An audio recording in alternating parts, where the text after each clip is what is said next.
and a pleasure to have the beautiful and talented Lisa Guerrero joining us now on the show. Lisa, thank you so much for being here. How are you? Good. Thank you for having me, Brian. And I must start this hit by apologizing for missing you last week. I was on surveillance in the middle of a swamp in Florida, literally no Wi-Fi. And I'm like, no, I need to do a podcast today. I'm so sorry, Brian. I totally understand. I totally understand. Don't worry about that, Lisa. I appreciate you taking the time to come on with us. Man, we have so much to talk about. Of course, about your career, this book, you're so honest about the ups and downs, the lawsuit with the Patriots, which you've talked about openly. But I want to start, if it's okay, by talking to you about some social issues, because I love how active you are on social media, and you seem to certainly be on the right side of history on so many different topics. Lisa, what do you make of so many people out there that are defending Harrison Butker and his comments? What do you make of this story? You know, we live in such a divided country, as you know, and it seems like if there's any opportunity at all for somebody on the right to find an opportunity to criticize women, to criticize people of color, to criticize Democrats and progressives, they're going to take it, even if it means being in front of a group of graduating students, including women who are about to get their degrees, and go on a rant against woke ideology and the progressive left. So I found it ironic as I dug it. First of all, I was shocked when I read what he said. I didn't believe it. So I listened to the speech and was even more sickened when I heard in his own words what he thought of the LGBT community, what he thought of women, etc.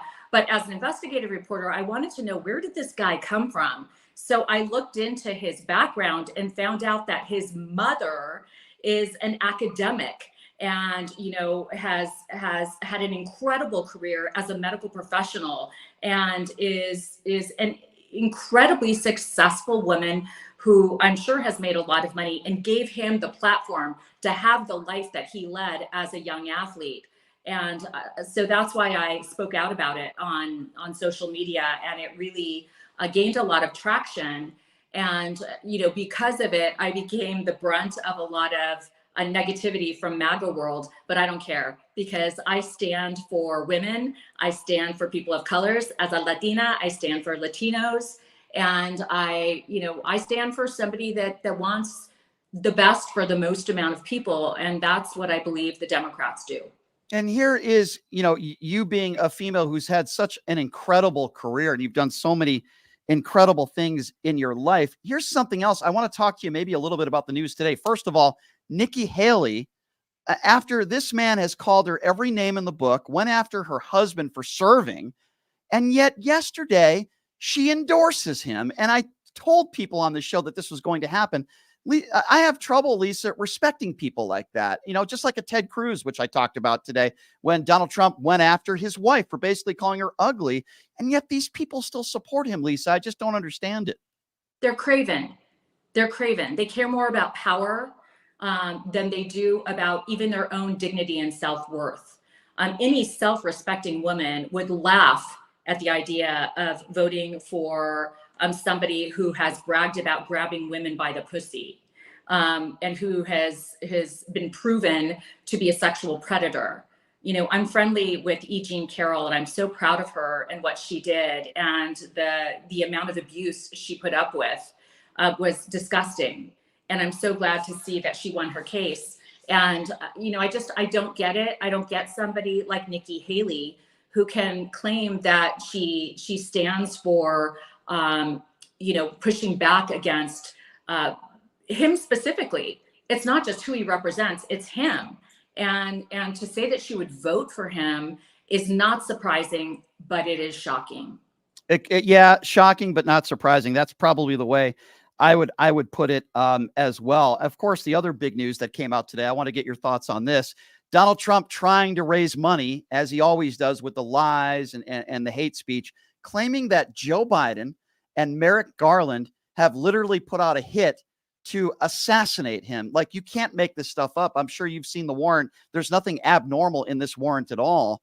What do you make of the state of affairs where this country is in now, where people actually believe the man when he says Joe Biden put out a hit to kill him, basically? It actually breaks my heart.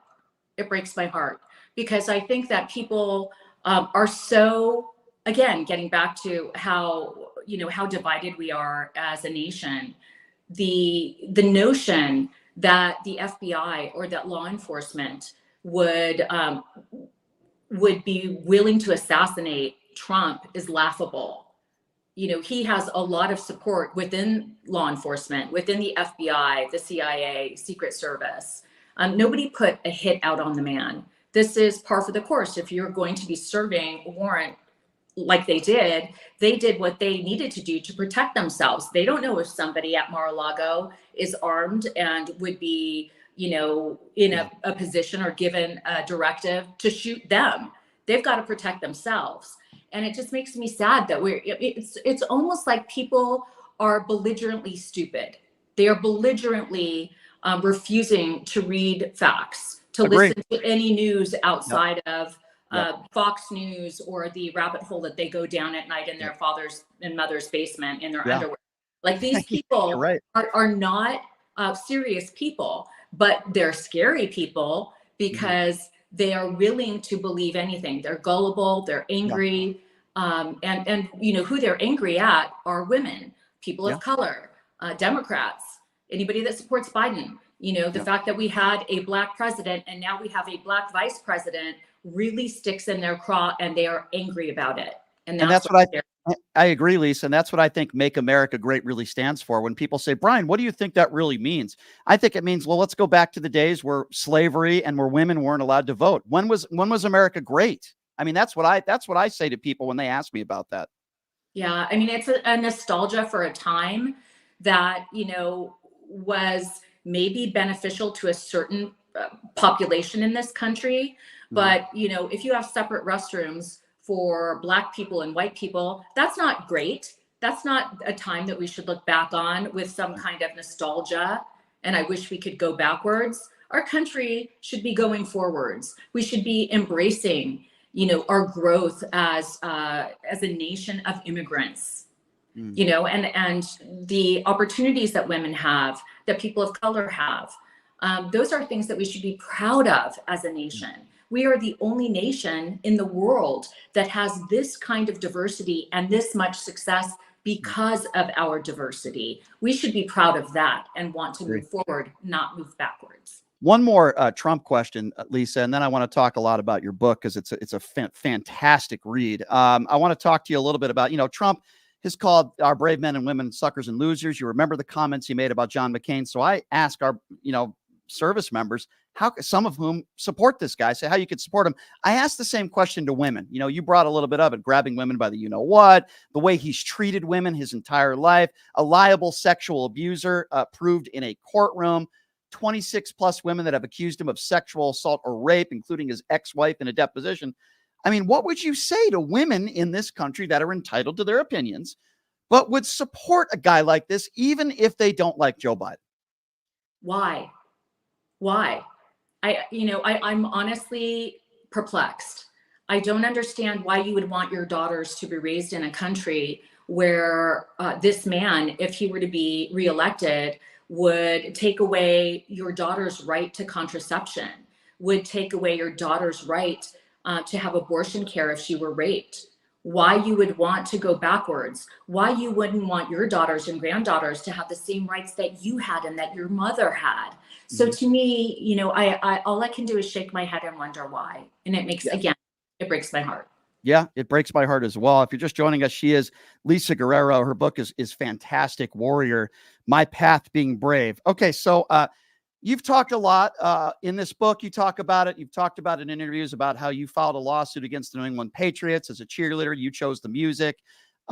Take it from there, because this is kind of a story that I never knew about, by the way, where you choose the music and a member of the New England Patriots upper level, and you can take the story from here, where he says, I don't want to hear this black music. Is that how this went down? And then you were fired the next day? So my book Warrior is about my journey from being, a little girl who lost her mother at 8 years old. My mom died of cancer. She was 29, I was 8. She was a Chilean immigrant. So she moved to this country from South America, didn't speak English, learned English when she got here, became a citizen. And before she died, after she was diagnosed and before she died, she pulled me aside and said, Lisita, never forget that your last name, Guerrero, means warrior. You were born to fight. And so I've spent my entire lifetime and career fighting for justice, for people that are victims of scams and crimes, for people that I believe were the underdog. And this started back in my sports years. So I was a cheerleader for the Rams in the 80s, and then I became the cheerleader director for two teams, the Atlanta Falcons and the New England Patriots. And one of my duties as the cheerleader director and entertainment director was to choose the music that's played at the stadium during timeouts, 2-minute warnings, quarter changes, etc. And, I had always picked a really diverse set of music. And, I had Motown, I had rock, I had country, classic rock, dance music.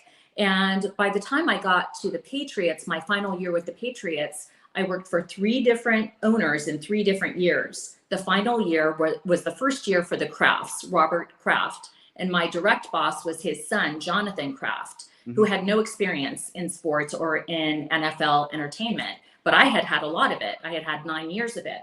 I was called into his office shortly before the preseason. He wanted to take a look at my playlist.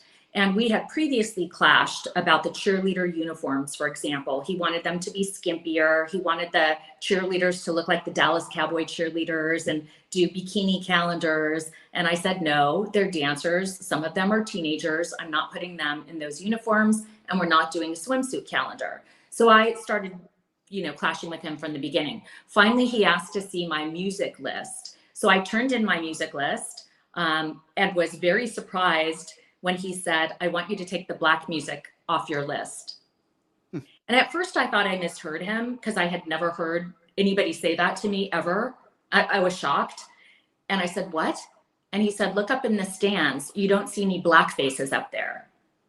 Again, this was New England at the old Foxborough Stadium in the 90s. And I was horrified. I went home. I called my dad in California. At the time I was living in Boston, and I cried and I said, I can't do it. Dad, I can't. I'm going to lose my job. I know I'm going to lose my job if I don't take this music off the list. And my dad talked to me for a long time, and he said, you've got to do what you know is right. So the next day I went back into Jonathan Kraft's office and I gave him the exact same list. I didn't take off any music, and I was fired later on that day. And then I sued the Patriots for wrongful termination. I got an attorney after many attorneys turned me down because they didn't want to go up against the Patriots or the Crafts. I found an incredible attorney named Fred Golder, and he's an employment expert in law. And he said, you've got a great case. You have a contract. They owe you your contract. They can't fire you for not taking music off your playlist. Right. So I actually won the case and used that check to be the down payment for my first home in Los Angeles. I moved back home and I launched my broadcasting career after that. Right. And the check paid the down payment for my house. Good for you. Good for you. What despicable behavior. And I'm so glad you stood up for what was right there, and you deserve to win. And then fast forwarding a little bit, you become the sideline reporter. It's probably the biggest gig for any sideline reporter involved in sports, right? For Monday Night Football. But what we didn't know, what people like me didn't know that were watching you on television, and I thought you did a great job, was what you were going through with the nerves and the pressure and what you had to go through. And in that portion of your life, how unhappy you were when everybody assumed that didn't know you personally, that you had your dream job and you were living your dream, right? Yeah, I had spent, after I left the Patriots, I had spent over a decade as a sportscaster in Los Angeles, starting at CBS 2, working my way up through regional sports and then national sports at Fox Sports Net, the best damn sports show, period. A lot of different sports shows, Tough Man, Sports Geniuses, etc. Finally, I get hired by Monday Night Football as the sideline reporter. And I had never done, in my 10 years of sportscasting and anchoring, I had never been a sideline reporter, which is a very specific job. And certainly for Monday Night Football, 40 million viewers a week. It was the biggest spotlight in sports for a woman. And as luck would have it, the executive producer that I had was a pretty verbally abusive guy. In sports, there's a lot of guys they called screamers, producers that will scream at you, use profanity. And that has been an accepted part of sports broadcasting.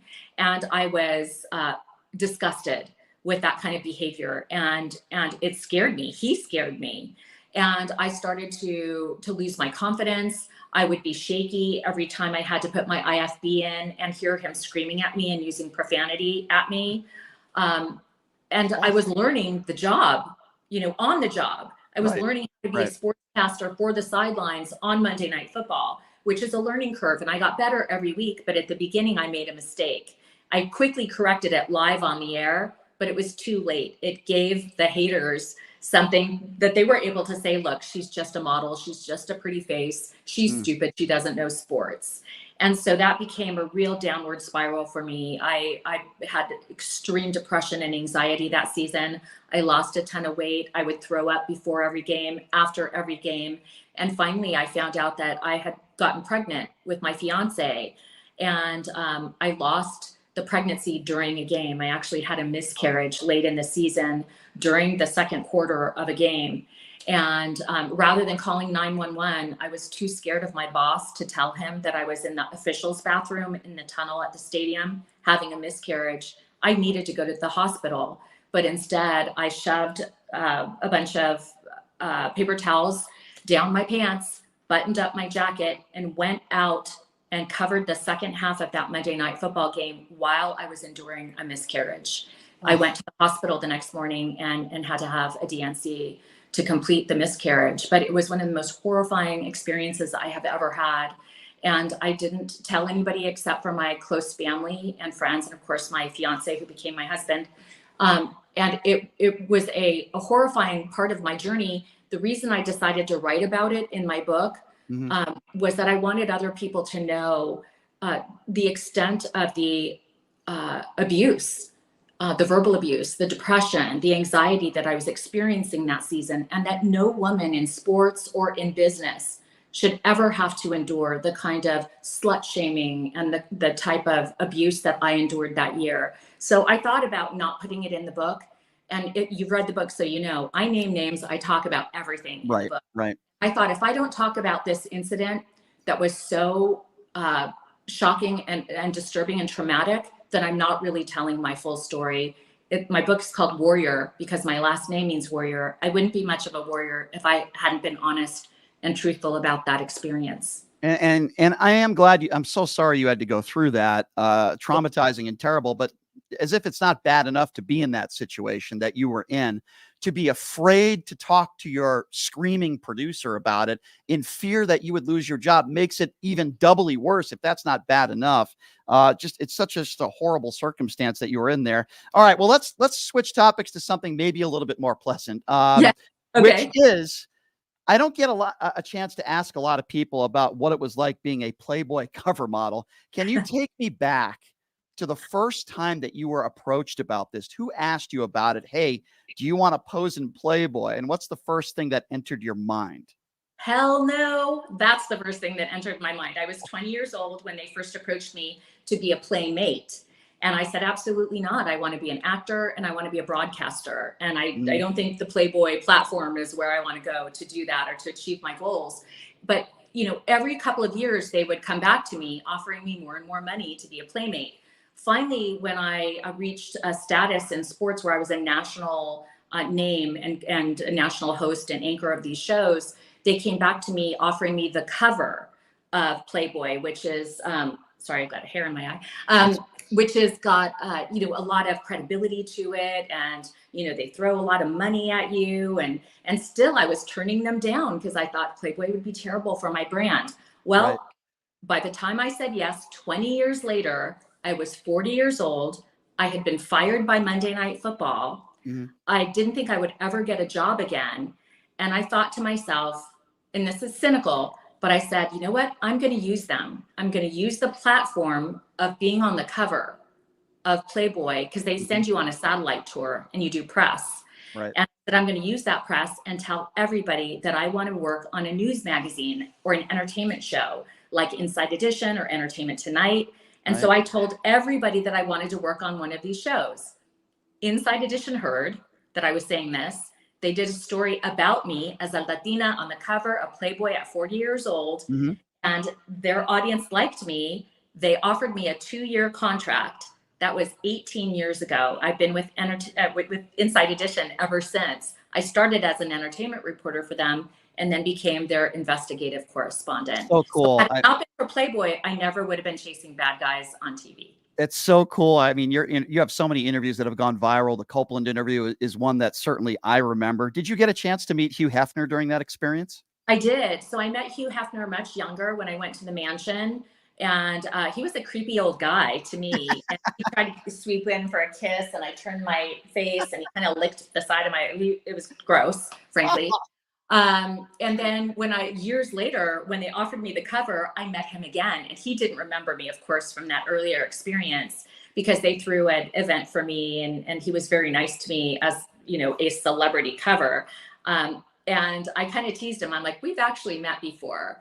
And he's like, oh, well, I've met so many young women. And then years later, I hosted Secrets of Playboy on A&E, which uncovered all of this sexual assault and, these trauma that women in the Playboy world had experienced over the decades. And because I hosted that show, I had a completely different kind of experience with the Playboy brand. Now I look at my Playboy history a little bit differently than I did before. I definitely used them to get where I wanted to go, but I realized that I dodged a bullet. And a lot of women were severely hurt with their relationship with Hugh Hefner and the Playboy brand. Right. Yeah, in a way, I guess I could make a correlation to, you're being very vulnerable and putting all this stuff out there in this book, which I would, and you're helping a lot of people in doing it. At the same time, would you make the case that, hey, you're pretty vulnerable, even though you're obviously a beautiful woman, you're taking your clothes off for the world to see? What does that feel like, knowing that you have complete total strangers taking pictures of you, knowing that the world is about to see what you look like without your clothes on? I mean, what is that like? First of all, I wasn't fully naked. I was a cover model, so I got to control the pictures. I actually picked the pictures that they were able to use. Oh, that's and cool. Even when you sign a contract, when you do a cover, you are very clear about what you will show and what you won't show. That's all in the contract before you show up for the photo shoot. So for me, it was, I got to pick the photographer. I got to pick the location. I picked Paris, and they said, okay. I went with my mother-in-law, my best friend, and my manager, all women. And I felt really a sense of, and remember at the time I was 40, and there were very few brunettes, Latinas, or 40-year-old women on the cover of Playboy. So to me, it was very empowering. And I was in the position of controlling the environment. Now that I look back and I see what a lot of playmates endured very young, at 18 and 19 years old, where they weren't in control. They didn't know what they were signing. They didn't know what kind of environment they would be in. Some of them were sexually assaulted. And I feel blessed and lucky that I was able to avoid that experience. And it's certainly not something that I would say, hey, if you're a young broadcaster, go be in Playboy. Certainly not. I waited until 40, and I did it in a very, controlled environment. That's all. I don't have to worry about that, Lisa, because nobody comes up to me and says, hey, I want to see a 44-year-old bald, pasty white guy pose naked. So luckily, I don't have to worry about that. But and luckily for everybody else, if you're just joining us, Lisa Guerrero, great book, Warrior, My Path to Being Brave, joining us right now. Lisa, a few more quick questions for you, and I appreciate you taking the time. I'm a big fan of the movie Moneyball. Obviously, you played, in a way, yourself. You're a reporter in the movie Moneyball. I'm just wondering, how did you get that role, and who approached you about that? So this was so wild. Moneyball had already been filmed. The majority of the movie had been shot. And at the end of the day, I guess the producers, including Brad Pitt, decided that they needed a scene in the locker room with the players before opening day, the Oakland A's players, because, a lot of them were aging, a lot of them were injured, and there was a lot of cynicism about this team. And so they decided to write a separate scene that they would insert into the middle of the movie before opening day. So I got together with Chris Pratt and all the stars of that film, and we decided, they picked me because they looked at old video of me giving a hard time to a bunch of players back when I was a sportscaster. And apparently, the way I heard it was that Brad Pitt saw one of my old videos of me giving the business to some players in the Oakland A's locker room. And he's like, who's that? That's who I want. And so I heard that he saw my old video and he picked me. So I'm asked to come in, and that entire montage was completely improvised. They did not write a word for me. They wanted me to improvise what I would say or had asked those players back then.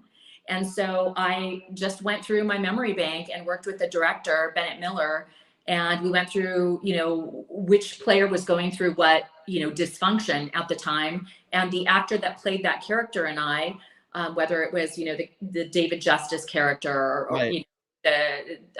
any of the characters, any of the actual players, we just went through and we improvised every single part of that scene. And I thought, they're never going to use this. Aaron Sorkin wrote the film.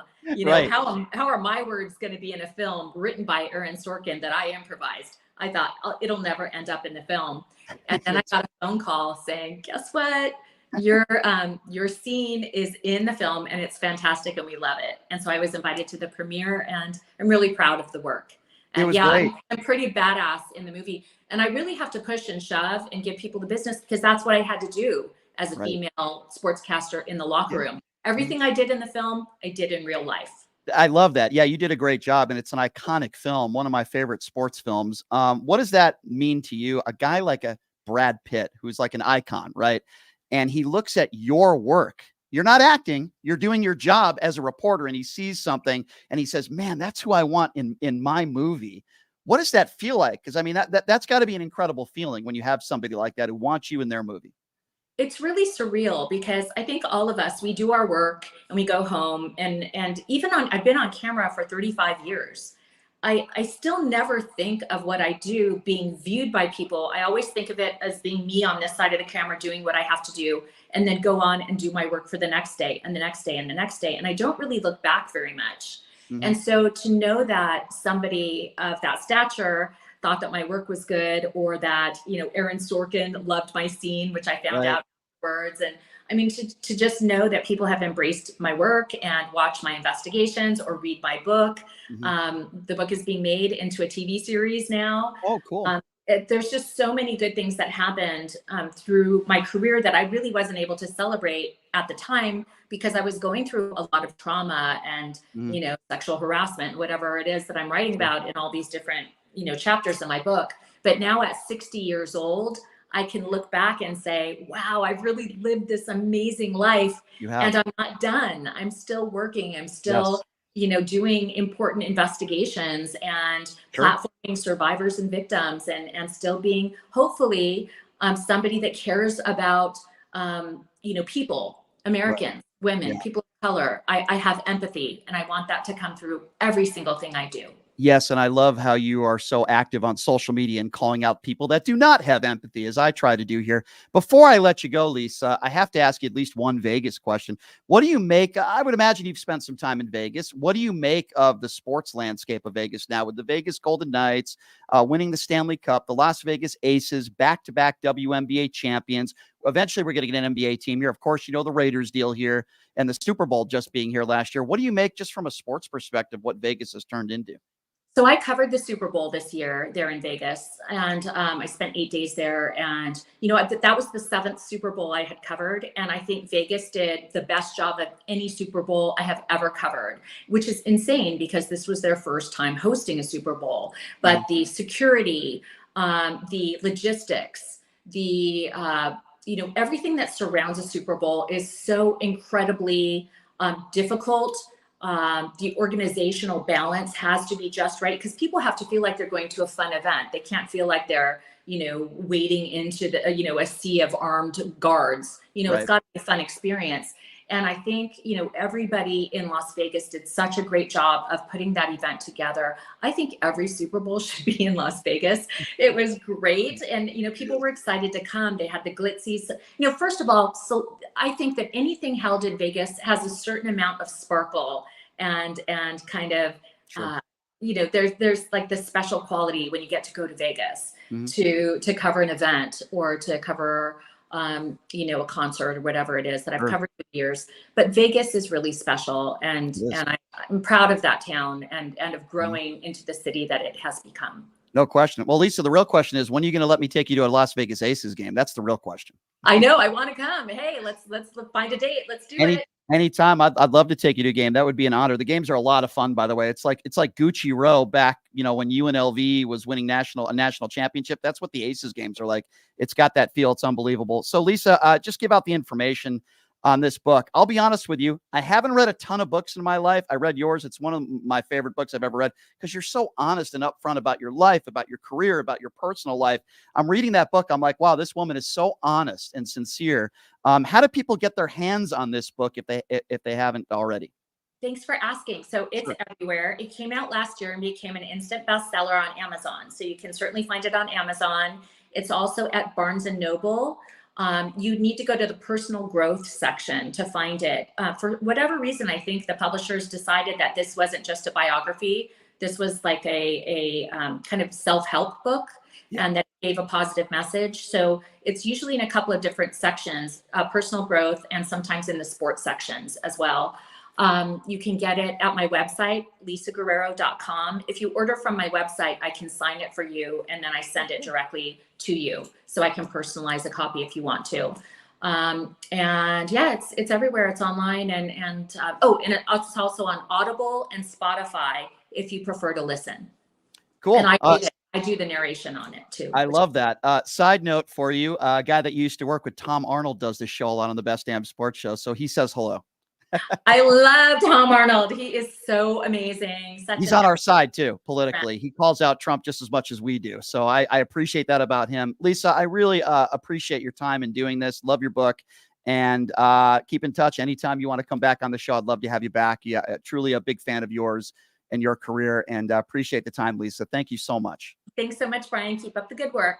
Thanks, Lisa. Appreciate you. That's Lisa Guerrero, everybody.